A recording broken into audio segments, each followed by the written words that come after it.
Alright, so today I'm back with another episode Nagi chapter review, and today we will go over chapter 34. And today it's honestly insane, as we see Ryo going pretty wild and scoring a wonder goal. Meanwhile, the World 5 also goes a bit insane, but I don't want to say too much, so you will just have to sit back and watch to find out what happens. Anyway, before jumping into it, please leave a like and a comment, as well as join the Discord server. With that out of the way, let's get into it. Alright, so this chapter, also called Never Wake Up From This Dream, starts from Ryo's point of view in his rivalry battle versus Corona and a bunch of randoms. Anyway, Ryo gets behind a no-name, and right there, the glorious Corona stands and tells Ryo to wait and that he won't get through him. Ryo tries to act cool in the presence of the mighty Corona and tells him to try and stop him and calls him a braid speeder. After that, the two go towards each other and Ryo manages to use the move that Corona used on Ryo before to get behind him. This leaves Corona pretty much speechless, as he can't believe that Ryo managed to copy his move perfectly. Corona then looks back towards Ryo and tells him that he is good. As he does that, Ryo also embarrasses another no-name on Corona's team. We then see Ryo, who's completely locked in as he thinks about doing a goal in his own color and that he will win with his own goal. However, we then get over to Nagi, who's right in the match between the World 5, and he rushes forward without thinking twice. We see that he's almost surrounded. Pablo tells him that he won't allow any sneak attacks. Adam tells him to think twice, and Silva says that he will crush him. Nagi tells the world to come on as he makes an awesome backheel pass to Zantetsu. Zantetsu catches the ball, but is really caught off guard by this. However, he looks towards Nagi, and he sees that Nagi is signaling to him. Zantetsu is in shock by this, as he says that Nagi's ego is fine by him, and he calls Nagi selfish Seishiro as he makes a super awesome pass towards him. The pass from Zantetsu lands exactly as Nagi wants it to, and he's able to trap it with his heel, which leaves both Pablo and Adam a bit in awe. But it didn't even stop there, as he then flips the ball over himself, which helps him get behind both of them. But Silva is still standing, and we can clearly see that as he has a big smile on himself as he rushes over to stop Nagi. But too bad for Silva, as Nagi had already accounted for that, as he knows that he has to keep his speed up, and then he traps it with his foot before it goes up to his shoulder, and from there he pushes it forward. And I'm pretty sure that this is the first time we have seen a Nagi shoulder trap, but I'm not 100% sure. Anyway, Silva can't believe his eyes as Nagi gets behind him, and he can only wonder if Nagi is some sort of acrobat. Nagi's aura is out now, as he thinks that he will smash up the world.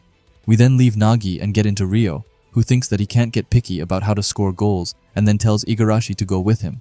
Ryo passes Igarashi, and tells him to think of Ryo as Shidu. This first leaves Igarashi a bit in shock, but when he looks over and sees how determined Ryo is, he finally realizes that he means business, and after that, he passes the ball to Ryo and tells him to go for it, calling him a jack-of-all-trades prince. We then get back to Ryo, who now has the ball by his side, and he tells himself to focus only on the goal as he starts getting into his chameleon form. We also see Shidu on the side, who's completely mind-blown by this, as he even wonders if it isn't his own move that Ryo is using, which it of course is, as we see Ryo using the same move Shidu used to then score a fantastic goal. The GOAT Corona tried his best to stop it, but he unfortunately couldn't in the end. Ryo's eyes lit up as he screamed out of happiness.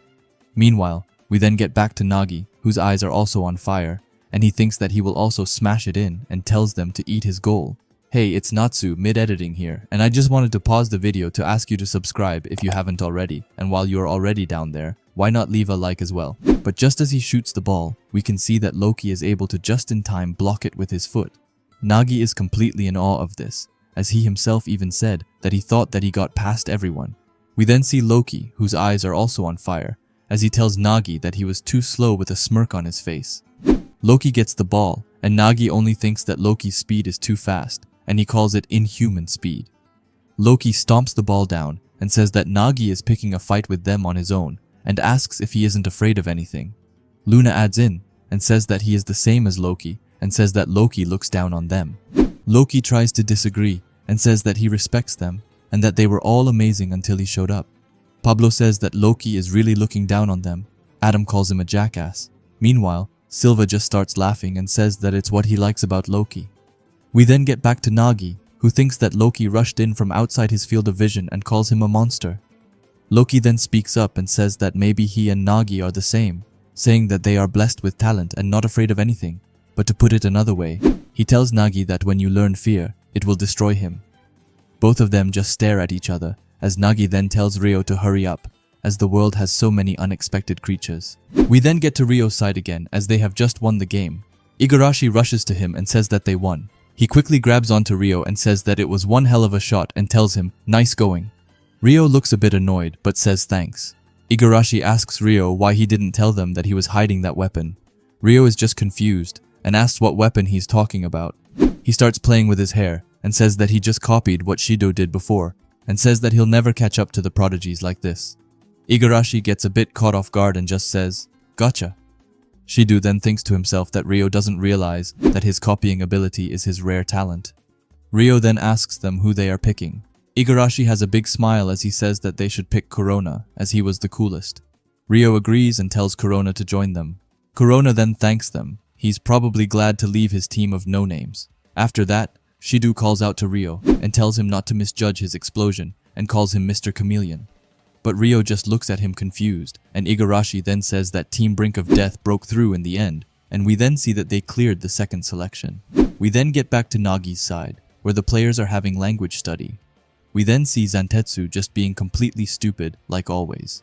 He then starts to annoy Baru, who doesn't take any of his nonsense. After that, Kiora, Chigiri, Baru, and Zantetsu all start to friendly argue with each other.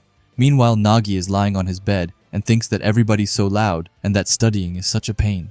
He thinks that when he sees Ryo, he wonders what they should talk about first. He thinks that he might mention the amazing guys they fought, or how much he's changed since they met, or of course if he should apologize for the mean things he told Ryo before. Just as he is thinking, Kiora interrupts him and tells him what Loki told him in the end, the thing about when Nagi learns fear, he will break. Nagi is a bit confused, but he thanks Kiora and thinks about what he is afraid of. He thinks that it might be that he'll never beat Isagi, but he says that it will be fine, as he could just chase after that goal forever.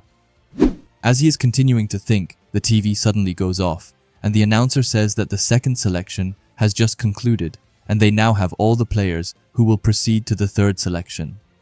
He then tells everyone to please put on their scrimmage uniforms and gather in the central joint room.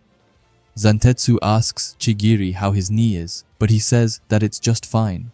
Suddenly, however, Nagi thinks of something that he is scared of, which is that this fire will disappear, saying that Ryo brought him along and he chased after Isagi and won his way back up here with these guys, thinking that Soccer and Blue Lock keep showing him new versions of himself, thinking that he wants to stay inside this fire forever and that he wants to stay excited forever, which, yeah, we know what happened to that. Anyway, the five of them walk into the room, and they all have a really dope aura around themselves, as Nagi again says that he never wants to wake up from this dream and that he wants to stay fired up.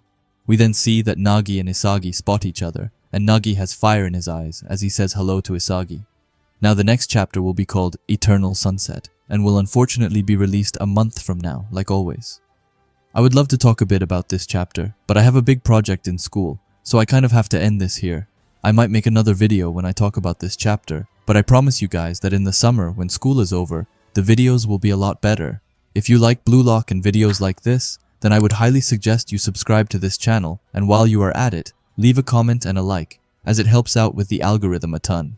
And if you are curious to see another video of mine, then please watch the video that will be popping up on the screen now.